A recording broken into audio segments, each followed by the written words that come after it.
Hello everybody, it's me the Boss Hog, and today I'd like to look at my 2022 targets.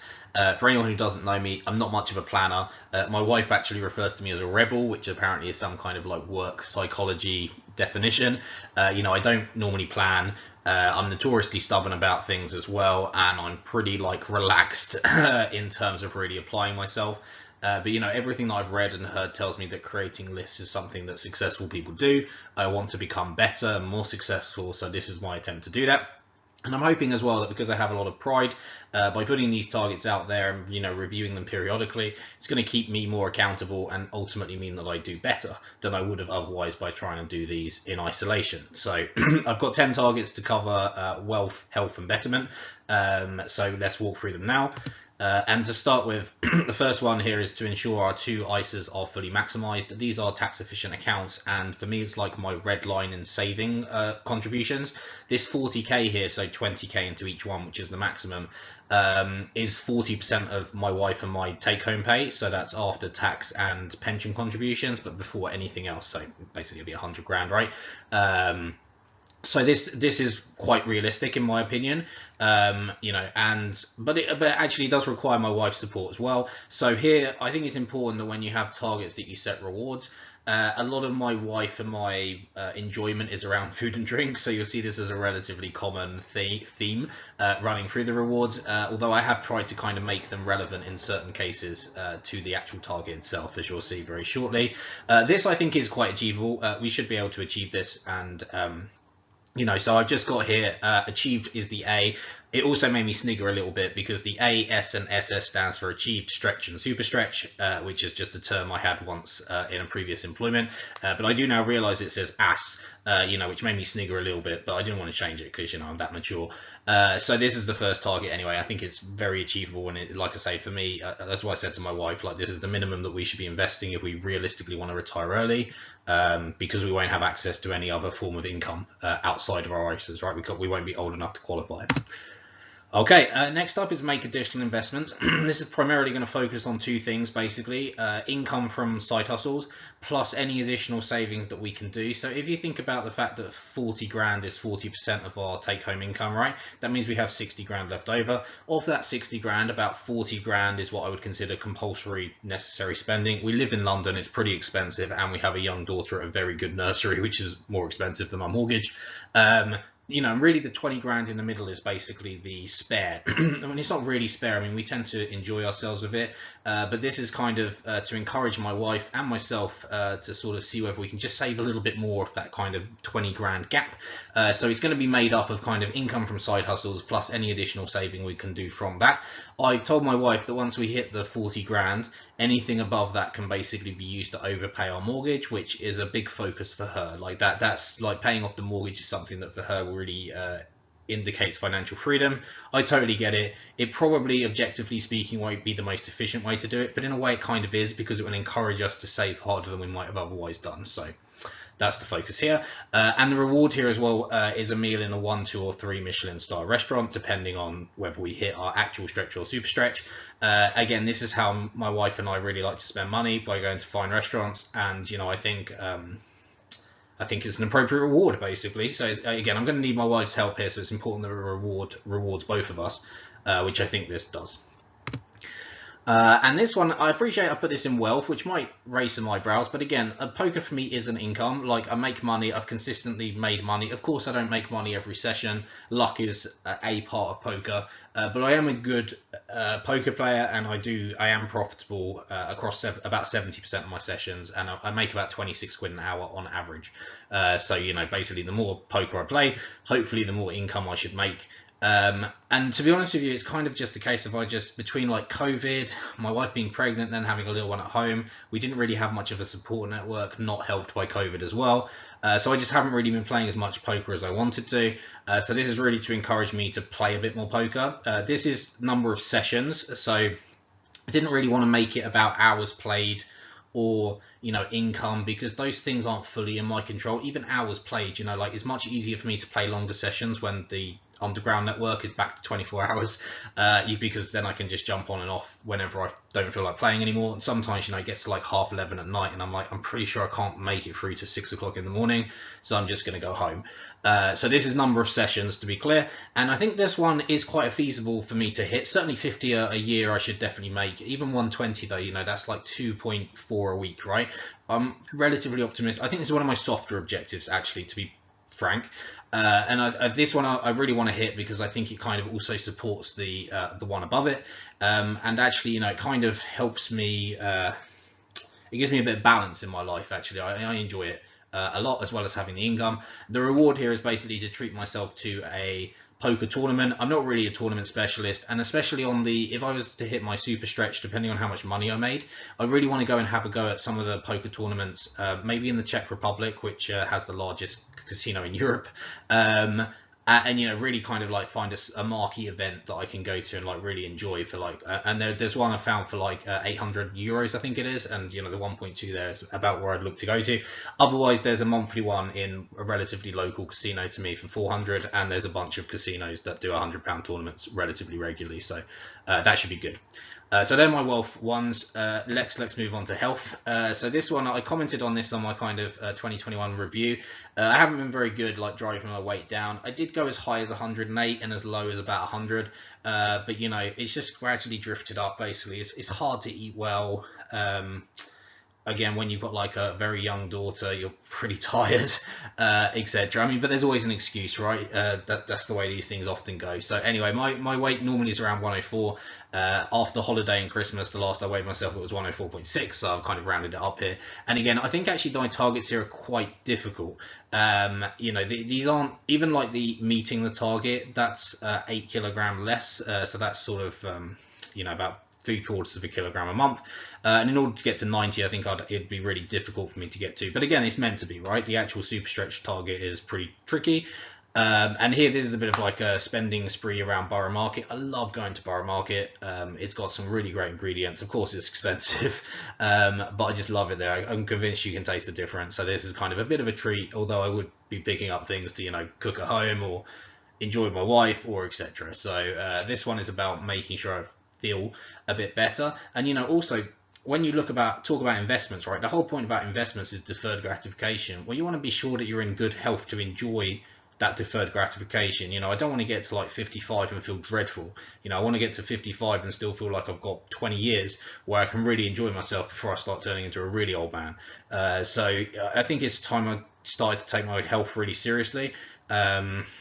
And yeah, this is the start of that, I suppose. So again, we'll keep an eye on it and see how we do. Next up, and I guess kind of linked to this as well, as workout sessions. I do appreciate, by the way, that using weight is a crude measure, but it's the only one I've got. You know, obviously, if it gets to the point where I happen to be jacked by the end of December and I weigh 100 kilograms, I'll probably look at that and give myself a bit of flexibility and honesty, right? But I'm nowhere near jacked, and that's a hypothetical situation that probably won't happen. But I mean, I guess it could do, especially here, because I think this super stretch target is really tough, actually. Like 200 workout sessions is difficult. It's basically you know, every other day plus. That's not so easy for me, and definitely above what I've been doing. I think here the actual is relatively comfortable for me to hit. Maybe even the stretch I should be able to hit. The super stretch one though is hard, and that's quite okay. This one is one of my targets that have appropriate rewards. So, you know, when you work out clothes, I don't really spend much money on clothes, so I just don't really have much. Probably need a few pairs of shorts, probably a new pair of trainers, etc. I would also like some weights. Like the weights I have, they're pretty okay, but you know, I have to like change them. I just like a ready to pick up you know, like dumbbell set that goes from, you know, X to Y, just to make it a bit nicer, and then some proper equipment, maybe like a row machine or something like that if I hit my super stretch target. All right. Again, this might feel very basic, and you know, the reward here is peace of mind, but since I moved to London, which is now 10 years ago, give or take, I've never signed up to a dentist or doctor surgery. I mean, it got to the point that when I was getting vaccinated, they were like, where's your doctor surgery? I was like, honestly, I've got no idea. And it was, you know, the one I'd had since I was like a kid, back from where I grew up with my you know, parents. So I just haven't registered. And you know, in the meantime, what I've been doing is, when I was going to Poland, where my wife's from, you know, we'd just go and visit like a private doctor, a private dentist out there, because it was pretty cheap. and it was just easy to do. So that was what we were doing. But again, because of COVID, we haven't been traveling so much, etc., etc. Oh, and also now when you travel with a young kid, it's like traveling with, like you need a logistical operation just to get everything in. It's a pain in the ass. So those kind of things I didn't really appreciate before I became a parent. But anyway, I need to get myself set up so that, if I have like niggles or worries, I can go and get checkups and that kind of stuff. I basically am probably sitting on some issues. I mean, I'm not. I feel okay other than being unhealthy, but it doesn't hurt to start thinking about it. And if I need to go and do it, then I probably should, just to give myself some sort of like insurance policy, for want of a better word. Sorry, I'm just gonna grab some water. Do these in a single shoot. All right. Next up is Betterment. The rest of my aims or targets are Betterment. This is just do more book reading. So this is, again, I spoke about this in my 2021 review. I wanted to do 5 last year. That's still going to be the target this year. I think that's realistic, ambitious, etc. I've already got my first book to start reading, so that's great. So my target here is 5, and then stretch 8 and super stretch 12. And again here, the reward is just improvement in my knowledge. Everything that I've read or heard likewise tells you that successful people read lots. And I guess in a way that should be its own reward. Maybe, if I read a particularly interesting book, or that I bring some thoughts together, maybe I do book reviews or something, especially if I'm doing like investment books or etc. Maybe that would be a nice way to summarize a book and show you guys I've actually read it. But that's the target here. I think that's a fine reward as well, by the way. Knowledge in itself is a great thing. Likewise, something I spoke about before, I'm very competitive. I've got increasingly competitive in chess now that I've started to get pretty good. So I got my 2200 ranking this year, and I kind of want to start taking that a bit further. So potentially, starting to compete in what's called over the board competition. I haven't played over the board since I was like 10, and my neighbor taught me to play. So I'm pretty sure actually the first few competitions I go into, I'm just going to get destroyed, and every now and then I run into like a titled player online, and likewise just get annihilated right by 2500s. They're so good, it's disgusting. But nevertheless, I'm officially now a candidate master. I'd like to get my FIDE master, the FM title here. What you need to do is you need to get your norms, which basically means I think you need to get 50% points in 3 different competitions at a certain level, so basically where other title players are playing, in order to qualify. So it's actually quite difficult. I think this one is actually one of the harder objectives to hit. Like, I think maybe the aim is quite realistic, and just to be clear here, basically in order to hit my aim, I'd need to compete in at least 3 over the board tournaments, so that's the target here. And then achieve means achieving my FM title. Again, I think that's pretty difficult, because I'm pretty sure in the first few over the board games I'm going to get annihilated, right? Just things like knowing when to like click the clock, I'll probably forget until I get used to it, and maybe I won't be very good at sitting still and stuff like that. Although I do play very rapid games, so maybe that's not too much of an issue. And then the super stretch here, I'm pretty sure I've got no chance of hitting at all. I do already have a nice chess set. I bought it like 15 years ago, but it's really nice. It's handcrafted. It's a nice set. But 2300 elo here is really when you start. I mean, that's way above FM, and when you start to get into international masters. So it goes FM, IM international masters, and then grandmaster. So it gets exponentially very difficult very quickly. And 2400 is grandmaster, but often you'll need to be a little bit higher than that just to kind of qualify for your norms, basically, or get your norms. So again, like 2200 to 2400 doesn't sound much, but that curve is just ridiculous. So we'll see anyway. But again, I really enjoy chess. I need to study a bit more probably, especially my opening and end games, where I'm definitely weaker than other players of 2200. But it's something I want to do because I enjoy it. This one I have to be a little bit opaque here, but these are work objectives. So first of all, I started a new job about 4 months ago now. It's going well, I think. I've enjoyed it. I do expect to pass my probation here. I should do it in Q1 next year. Now the stretch and super stretch, I've had to put XXX project just because I know what they are, but it's not right and probably slightly confidential for me to say at the moment. I should be able to start being more honest about June and about June for both of them, because they're basically linked to the same project, and that's really why I've been brought in to this role. But it's not at the stage yet to start talking about it publicly. It did literally just get signed off on the 23rd of December by the board of my company, so that's great. So I know now there's something for me to work towards for the next 6 months. But until sort of June, maybe even July, I can't really discuss it publicly. But anyway, I will do in due course, because I do try and be transparent, but obviously here I'm dealing with commercial relationships and stuff, so you have to forgive me there. But again, the aim here is just pass probation. And I've just put here nice meals, so no Michelin stars or anything like that. Basically, whenever me and my wife get like an important work milestone, a new job, pay rise, probation, I do also get a 5% pay rise with my probation as well, so that's nice.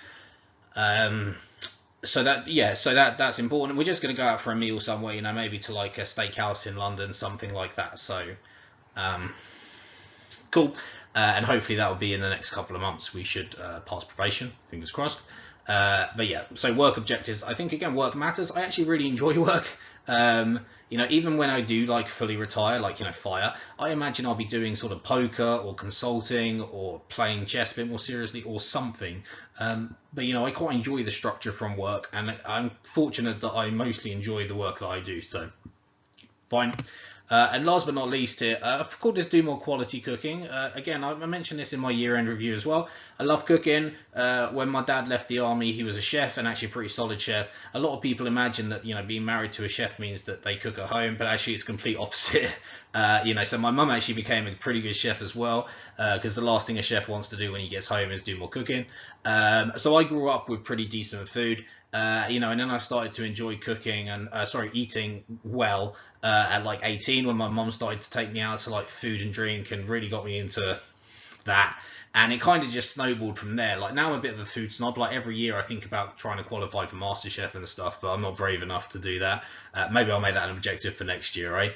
But what this means is basically, I've called this quality cooking. It really means like make a meal that I'm pleased with. So, you know, that can be something quite humble. Like I remember recently I made like a beef cheek ramen, right? That's a pretty cheap meal, really. But actually it was delicious, right? It was freaking amazing. I'm not super confident with Japanese cooking, but you know, I got all the ingredients in, did a good job, very pleased outcome. Or, you know, it could just mean like cooking, I don't know, something fancy, like, you know, a decent cut of beef or maybe a rabbit, or, you know, especially where I like fillet it myself. I quite enjoy working with food, you know, trying to use as much of it as possible. Recently made a meal with like chicken hearts. You know, I like using the innards and again as much of the animal as possible. So, you know, it just, I guess it's slightly arbitrary here, like what would I call quality cooking, but it's basically a meal that I can be proud of, right? Like I can cook a basic meal super easily. I think I'm a good cook. I like to host parties and that, like gatherings, you know, with like couples and stuff. And that was again something I used to do quite a lot pre-COVID, and has actually kind of slipped because we haven't been hosting a ton between again COVID and a little baby. But it's something I'd like to get back into. So here, these are the number of meals basically. So 12, 25, and 50. I think here the aim is realistic. 12 is perfectly fine. You know, spend a couple of hours on a nice meal once a month should be feasible. Again, I think 25 is a good target as well. I think 50 is really difficult, but at the same time, it's only one a week, but it's just difficult to imagine me fitting that with everything else. Whereas, you know, maybe some of the other stuff you might be able to do 2 things at once, like play more poker and do more reading. Maybe, you know, there's a lot of quiet time when you're playing live poker, which is what I play. You know, you're only seeing sort of 20 to 25 hands an hour, and you know, you should only be playing between about 15 and 25% of your hands. So you're realistically playing like 5 hands an hour. So, you know, maybe I can like multitask some of these to try and be a bit more efficient, but we'll see. I'm not sure how often I'm going to update this. Maybe for the first like month or two, I'll do it every month. I'll just see basically, you know, once a month. This is how I'm doing so far. And then we go from there. So like I say, I'm a little bit nervous about this. It's not very natural for me to have targets and lists at all. I think some of these are harder and easier than others, but I think overall it's an ambitious list, especially, you know, to try and do them all together. But ultimately, you know, this is going to help me become a better person. It's going to help me work towards other objectives, whether that's financial or health or again just general well-being and improvement. And I think all of those, and also as well, I think a lot of these things are like measurable. You know, I was thinking about like, you know, be a good husband, be a good father. It's like, well, I shouldn't really need an objective for those really. And also it's a very like nebulous thing. Like how the hell do you measure that? I don't know. Whereas like these have got measurable things, right? So that's fine. I like numbers. I think numbers are important for targets, and that's what these are. So anyway, this is mostly for me, this video, like I say, mostly to keep me honest. I think it's clear enough, although if anyone has any questions, let me know. Otherwise, I'll be curious if anyone else is doing something similar. Share with me anything that you have. If you want me to keep you honest, I'll try and do that as well. Otherwise, hopefully you found this interesting or whatever. But thank you very much for watching all the same. I've been the Boss Hog, and all the best everybody. Bye for now.